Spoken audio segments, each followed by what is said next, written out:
All right, cool.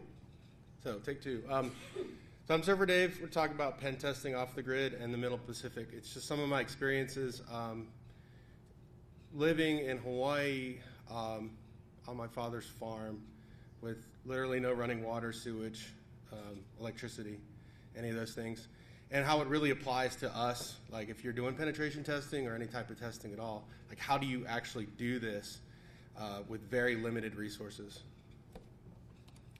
Like I mentioned before, 14-year-old Dave can tell you a little bit about who I am. I'm not big on bios.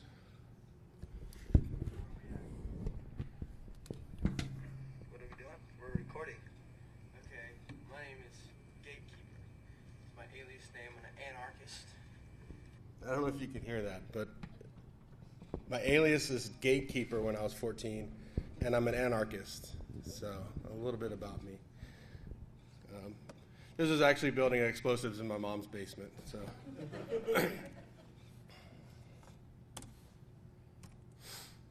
So just talk about a little bit how I came to live off the grid, what my lab setup really kind of looked like, and then tools and techniques I used for making sure my testing was accurate, and then also talk a little bit about how to be sustainable from living and working from a foreign country. So I got some pictures. And it was a real working farm, my dad's farm in Hawaii. Oh God, I can't see any of this.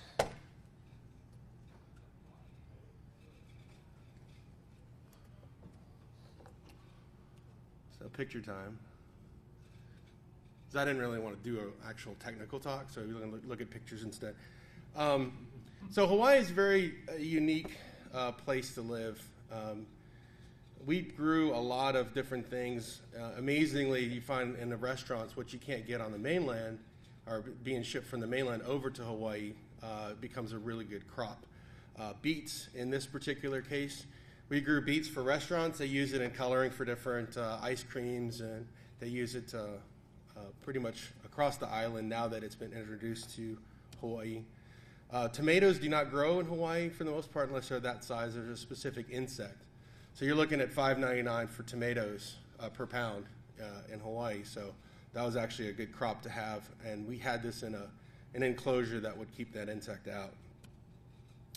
Mangoes, I would make mango chutney and put it in jars, and we'd go sell it at the market. Lots of different herbs and things like that you pretty much could throw anything out in the ground in Hawaii and it'll grow. Aquaponics, I got aquaponics set up and running to do lettuce. It's much easier to do lettuce and things like that in an aquaponics setup really fast. We're looking at, that's probably only maybe a day and a half worth growth, and you can have a harvest every week before farmer's market. Hunting, what most people don't realize is Hawaii is a sport hunting ground. There's introduced wild pigs and deer and things like that, so you can actually hunt all those things, especially up on the farm. That was the view from the deck. That's Pearl Harbor and Honolulu in the background there. So that was the view from the farm. And that's the view of the road going up. So the farmhouse is right here where the cursor is. And that is all national forest behind there on the Waianae Range. So you're pretty much able to hike and camp and do whatever you need to back there. So it's an amazing place to live. That's the farmhouse. And the interesting part about living on this farm was these rocks were pretty much everywhere, and you see there's nothing built next to them. That's because they have Hawaiian hieroglyphs. This area was actually part of the Damani pineapple plantation, and they found these Hawaiian hieroglyphs on these rocks, and the Hawaiian Historical Society basically, if you find that on your property, you're not able to do anything within a quarter mile, and then you have to allow people to be able to come up and study those ruins. And then a lot of peacocks everywhere. I don't know if you've ever heard peacocks before. They're pretty annoying. And then chickens. There's chickens everywhere on the islands. One part of the farm, they do cockfighting. I mean, obviously that's illegal. but you'd have anywhere from 1,000 to 1,500 roosters and hens, which you can imagine that noise up there. But sometimes working conditions would be nicer. Go to Waikiki Beach, and I'm using a similar hotspot there to do some testing that day. I just didn't feel like being at the farm, and anything's portable pretty much in Hawaii. Fishing was the order of the day, so we'll get into my schedule a little bit later on, but if you like ahi tuna, get down to the beach about 1 or 2 o'clock in the afternoon and dive, and you can actually have fresh fish every single night. So that's just a few pictures, anyway. Show and tell.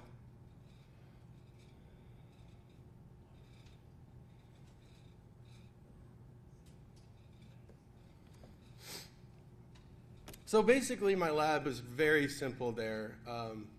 Honda EU generators, if you ever think of wanting to work in a condition off the grid and you wanted something pretty quiet where you could still have business meetings, it's a very quiet generator, very efficient, and a UPS to back everything up.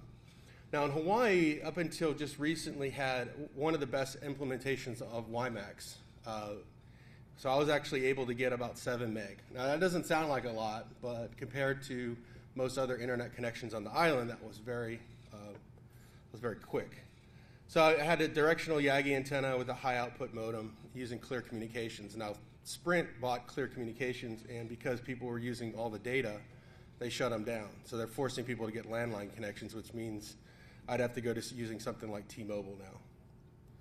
I had an on-premise ESX server, and part of one of the projects I was working on was actually testing, doing some QA testing on hardware where I was using virtual machines to pass things back and forth.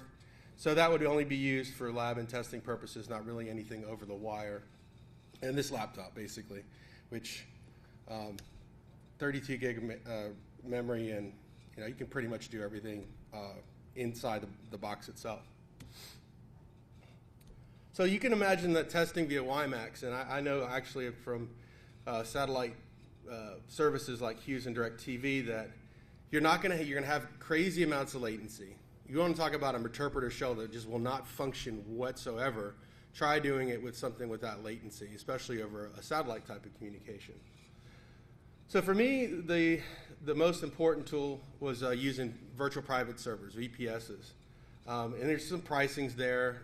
DigitalOcean is one I use more often than not. It's like $5 a month. You can spin things up and down pretty quickly and handle most tasks. And we'll just walk through, like looking at how DigitalOcean kind of looks, how you can create things and destroy things. It's really, really fast. Linode's $10 a month. They give you twice as much as what DigitalOcean.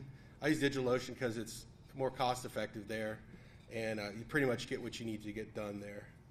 And then heavier lifting. So say you're doing an engagement, you're doing anything run and responder, things that you're pulling hashes off the wire, any kind of brute forcing, or if you're running something like Scapy for fuzzing, Amazon AWS, you can actually scale that pretty large, but your cost also scales with that as well. So not all VPSs are the same. So the different types of things I did out there would be white box engagements, or engagements where I had the customers, they'd give me the entire layout of their network or their website or their mobile application for testing. But one thing that is important if you're doing black box testing or you're doing a red team engagement is being able to test the effectiveness of their defensive side or their blue team against these things. So with DigitalOcean, it's very easy to set up a box, create a snapshot of that box, and then deploy it from places all around the world. So you can come from multiple different IPs. And then if they start looking at DigitalOcean IP space, you can switch over to Linode pretty quickly, and it gives you a lot more options to obfuscate your traffic. Now, sometimes you're going to have to do testing that requires, low latency when you're doing web testing, especially when you're talking about automated scanning and enumeration. So you can actually implement with DigitalOcean and Linode, which are fully headless, command line only services, get KDE with the VNC connection working. Now, I say kind of working. It's basically only used, really, I only used it for automated scanning, where I could press a button and let it go and come back and pick up results. Because you imagine a VNC connection over that speed is pretty slow. And then use the SOX proxy, so SSH into your VPS solution, and you can pretty much come from anywhere in the world from IP space. And I didn't know how technical to make this talk, so the screen command, if anyone's ever familiar with the screen command, if you're on a PuTTY session or SSH session, you can use screen to basically drop your console, and it'll continue running in the background. And I'll just show that real quick as well. So let's just pop in here and see how well this goes, because I have to kind of look sideways because my laptop's not functioning the way I'd like it to. So this is the command console for DigitalOcean, and it's very, very easy to use. Create a droplet here, and you can see some of the pricing there, and you can really scale upwards depending on your needs there. And they do charge per hour, which is nice. So like if you had to spin something up for a couple hours and then destroy it, it allows you to do that. And I'll reiterate that importance of that when I show you another tool that I use. Multiple different regions you can select from, and then whatever type of Linux that you're really familiar with. I'm a Debian person myself, so using Debian was pretty easy.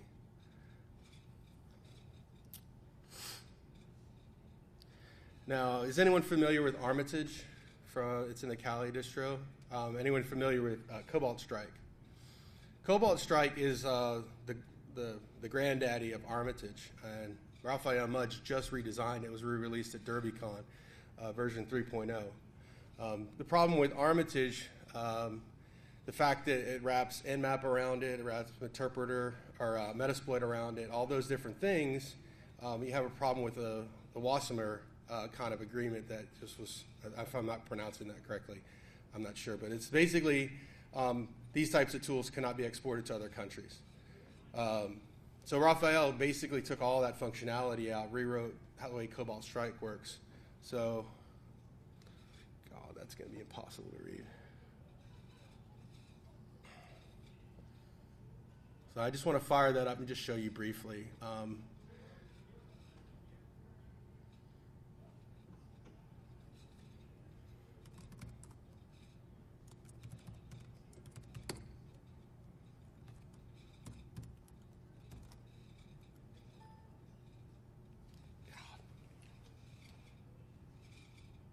You guys can't see any of that anyway.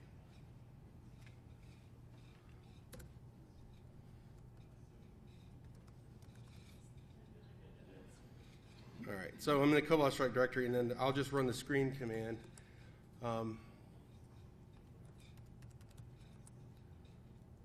Okay, so that basically sets it up so that I can drop out of this PuTTY connection or SSH, and that team server will still be up and running. It's very similar to the way Armitage works as far as a team server.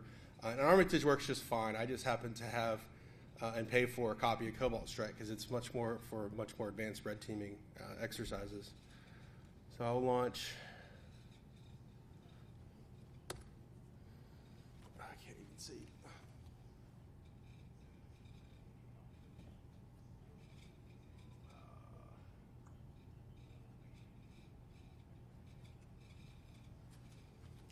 So this is why you don't do live demos, by the way.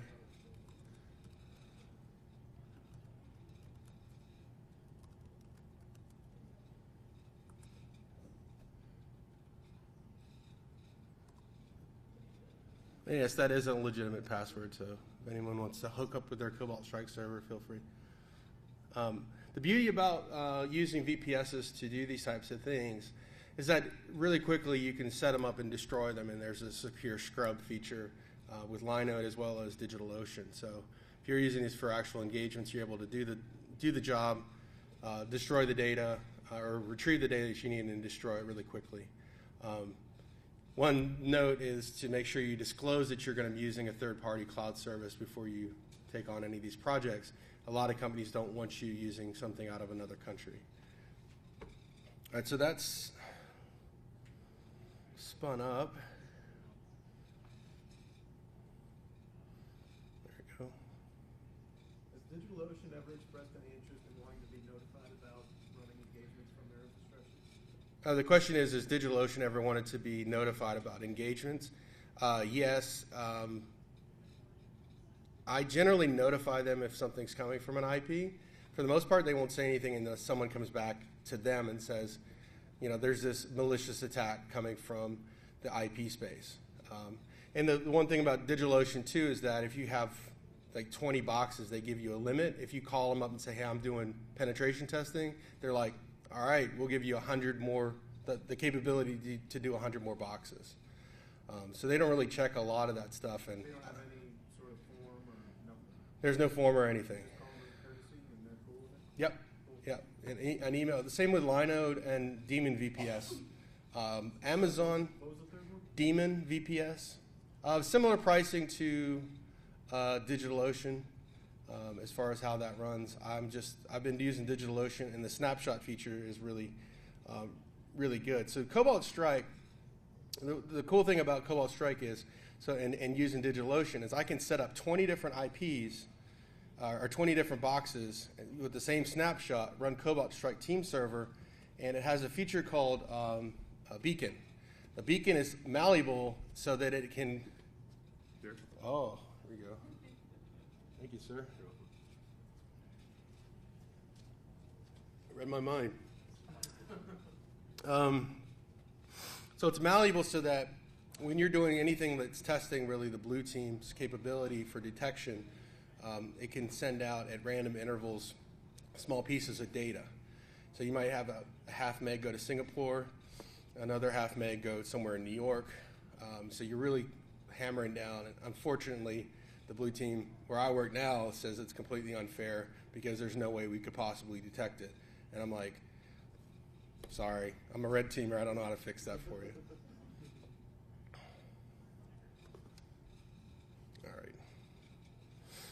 All right. If anyone wants to pull up a little bit on Cobalt Strike, I don't want to say that I did anything to help out with that other than bother much when there's issues. I really enjoy using the tool.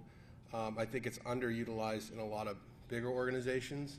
So if anyone wants to talk about that at Armitage afterwards, I've done classes on that for a long time. So I could talk about it forever. But we'll keep it light.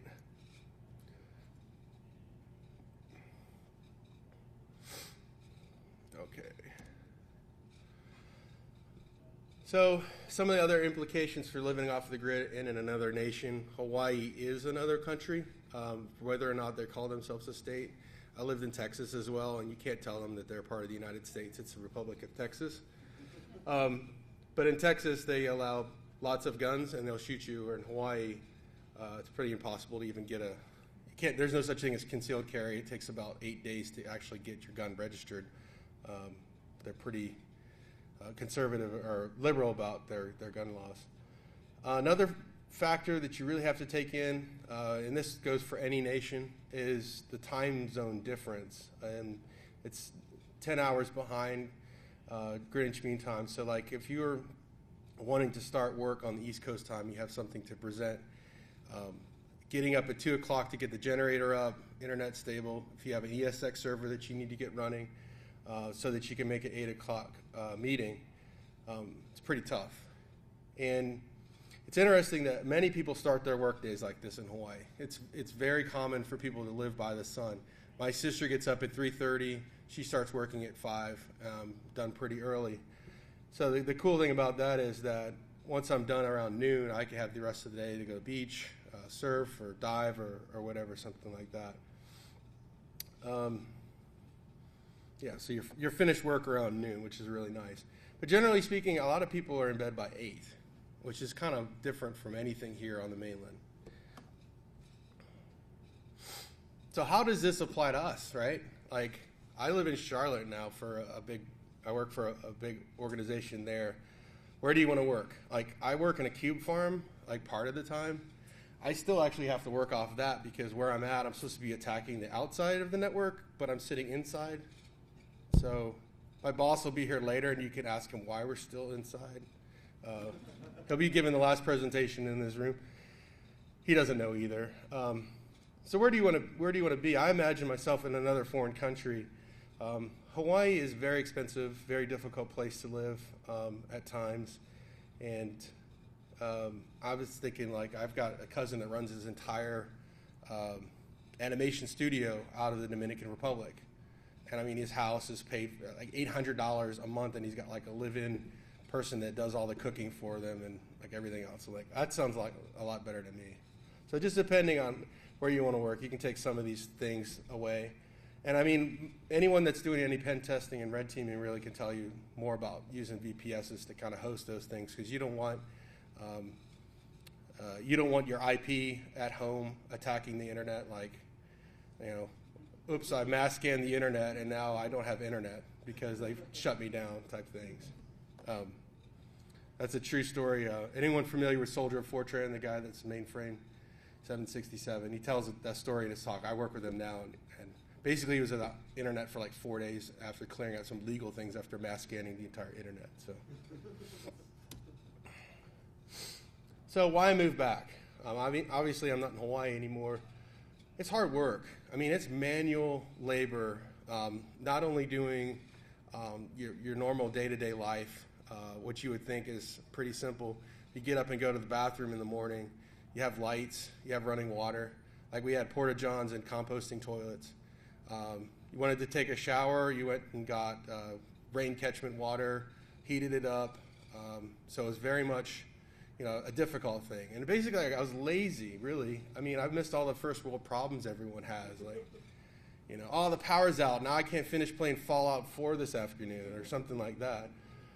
But I had the opportunity to join a red team, so that was the main thing. And I actually started trying to generate a buzz about the security community. We actually got BSides Hawaii approved to get rolling. Problem is there's no security community in Hawaii. ISSA is about it. And the people that I know there, Jim Manico, he's a big OWASP guy. He works, forget where he works now. Can't remember. He works at Brickman Product. Okay. Yeah, because Jeremiah Grossman's out there too. He works for White Hat.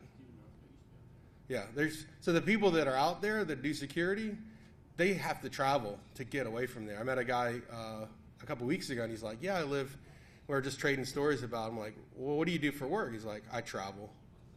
I'm like, well, why live in Hawaii? It's so far out there. I mean, if you have to travel all the time. And we looked at living off getting off of the farm, moving into an apartment, but it does really consume your time. The cost of living is exponential out there. Just the studio apartment we were looking at, that was probably about 5 miles from the beach, was something like $3,500.